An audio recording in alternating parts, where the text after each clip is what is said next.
guys, for today's video is mag-aahit tayo ng kilay. Ito nga pala yung eyebrow razor.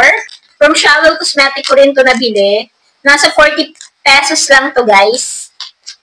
Kasi nga sabi ko sa inyo, mura lang yung mga makeup, mga eklabusya, shower. Tapos meron na nga sa TikTok. Kaya naman, try natin to kung maganda. Ganito talaga yung mga ginagamit ko dati pa. So, ganito lang akong mag-razor. Ito lang madalas kong inaahit. In fairness, matalas siya ha.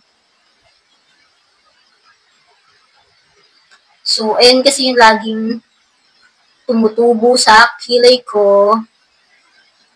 Ayan, ganyan lang. Tapos yung mga excess lang dito. In fairness, matalas na siya. 40 pesos lang. Safe na safe gamitin itong pang-ahit nga ng kilay na to. Kaya sa blade yun, gamitin nyo. Ganito na lang para hindi kayo masugatan. Diba? Tapos nung kabila,